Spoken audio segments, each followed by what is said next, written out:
الله. بسم الله الرحمن الرحيم. الحمد لله رب العالمين والصلاة والسلام على أشرف الأنبياء وإمام المتقين نبينا محمد وعلى آله وصحبه أجمعين. Toutes les louanges appartiennent à Allah, le tout miséricordieux, le très miséricordieux. Allah qui a gratifié le monde entier par la venue de ce mois béni de Ramadan, le mois de pardon, le mois de miséricorde pour toute l'humanité. Nous lui rendons toutes les grâces. Chers frères et sœurs, en islam, le mois de Ramadan ou bien le jeûne du mois de Ramadan n'est plus à démontrer par rapport à son statut juridique.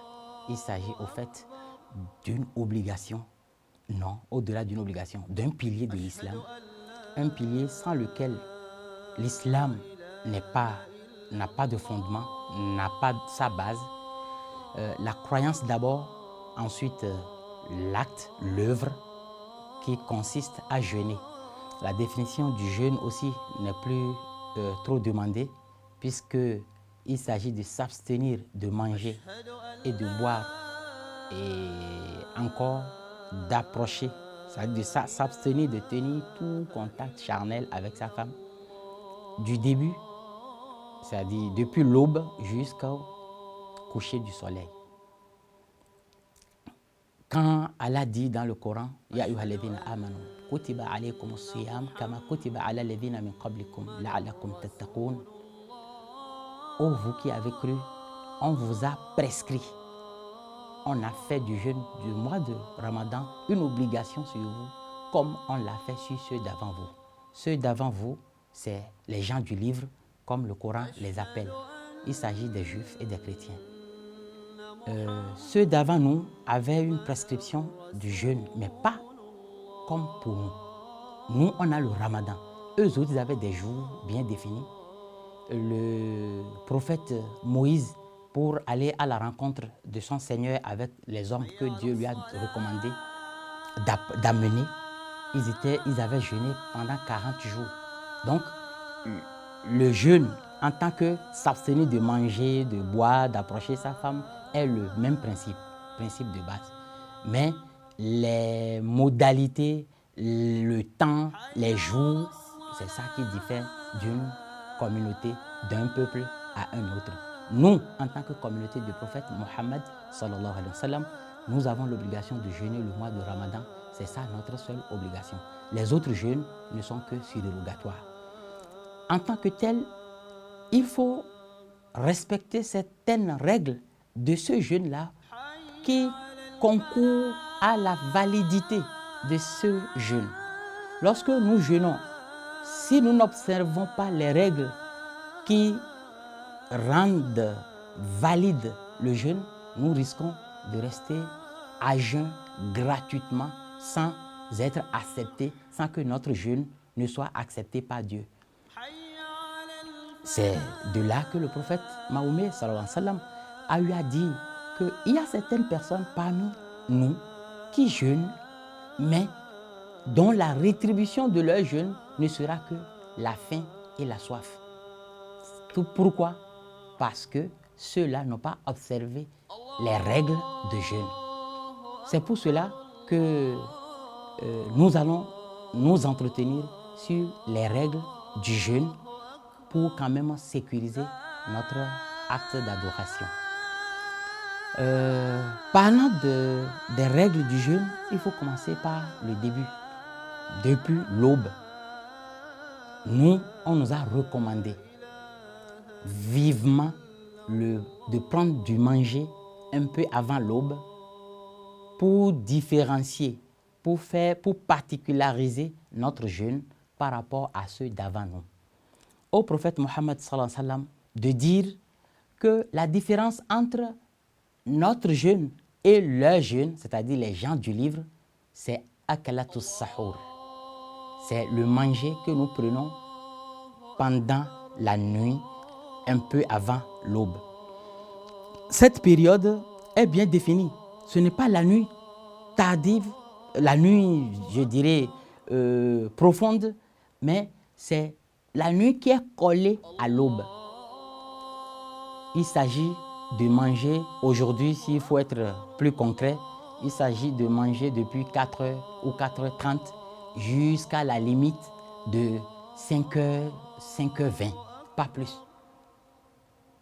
En tout cas, la ligne rouge, ou si quelqu'un, de façon volontaire, continue de manger, va rendre invalide, va annuler son jeûne depuis l'aube, c'est 5h29 aujourd'hui à Cotonou. Pour les autres régions, vous devez suivre des calendriers qui vous notifient les heures à ne pas dépasser. Aujourd'hui, la limite pour arrêter de manger ici à Cotonou et environ, c'est 5h20, 5h19, 5h18, 5h15. Pourquoi? Parce que le prophète et ses compagnons mangeaient et arrêtaient de manger un temps avant que l'appel de l'aube, que nous appelons as-salatu khayru minan nawm, arrive. Ils mettaient entre ces deux temps-là une période qu'on peut quantifier de 7 à 10 minutes. Les 7 à 10 minutes vont servir parce qu'il n'y avait pas de montre entre-temps. Les compagnons nous ont décrit tout. Ils ont dit que entre le manger et la ligne rouge, la limite, il y avait une période qui pouvait servir à lire 50 versets. 50 versets, on ne va pas prendre les faibles qui ne lisent pas rapidement. Et on ne va pas prendre aussi les forts qui lisent très rapidement, mais on prend le moyen.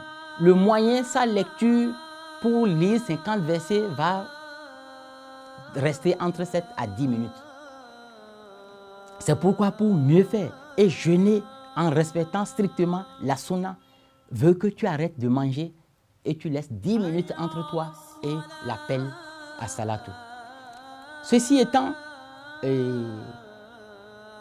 lorsque nous mangeons ou bien nous n'avons pas envie de manger, nous devons savoir que notre prophète nous a conseillé vivement de manger.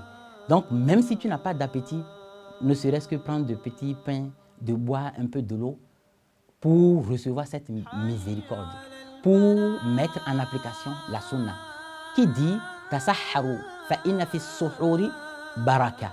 Prenez le manger d'avant l'aube qui constitue le manger du jeûne, car en ce manger se trouve la bénédiction.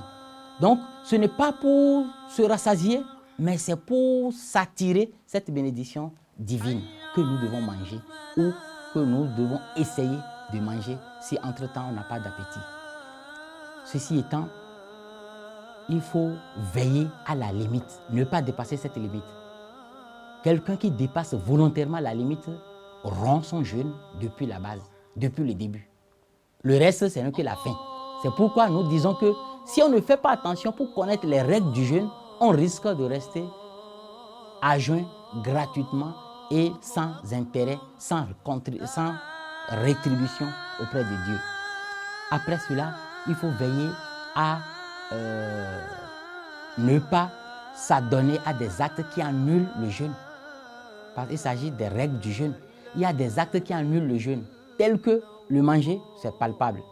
La boisson, c'est palpable. Approcher sa femme, c'est palpable. Mais qu'est-ce qu'il y a encore? Il y a le vomissement volontaire qui annule le jeûne. Il y a l'éjaculation volontaire qui annule le jeûne. Approcher sa femme, on avait déjà dit que ça annule le jeûne. Les avances, les préliminaires, les caresses et consorts qui concourent au contact charnel aussi sont interdites. Il ne faut pas les faire. Si jamais tu les fais et que tu ne vas pas dans l'acte même, mais d'ici peu, tu t'es couché et que l'éjaculation arrive par les rêves et consorts, c'est toi-même qui l'avais provoqué entre-temps. Ça veut dire que ton jeûne de ce jour-là est annulé. Il va falloir compenser après le ramadan. Il y a aussi les injections, telles que le sérum, la transfusion sanguine, toute injection qui constitue ou bien qui renferme des substances nutritives annule le jeûne. Si vous êtes malade, Dieu même avait déjà dit que vous êtes exempt. Vous allez observer votre repos dans le ramadan. Le ramadan n'est plus obligatoire sur vous. Vous devez alors mangez. Mais maintenant, vous êtes déjà dans le jeûne et vous devez aller aux soins. Le médecin dit, il vous faut un sérum ou bien il vous faut une injection. Il faut demander, cher médecin, l'injection là, ça renferme des substances nutritives ou pas? Si ça renferme et que je peux attendre la fin de carême pour prendre mon injection, c'est bon. S'il dit non, il faut lui donner le feu vert. Mais tu sais que le jour là est annulé et qu'il fallait compenser un autre jour après le ramadan. Voilà tout ce que le temps a permis de dire. Que Dieu nous assiste dans nos différentes activités dans ce mois béni, qu'il nous pardonne nos péchés, qu'il nous affermisse la foi et qu'il accepte notre œuvre et qu'il veille aux gens des médias, les différentes stations qui arrivent à soutenir la communauté par rapport aux différentes conférences que les gens, les alphas animent. Que Dieu bénisse tout le monde, qu'il bénisse notre pays. Subhanak Allahumma bihamdik. Ashhadu an la ilaha illa ant. Astaghfiruka wa atubu ilayk.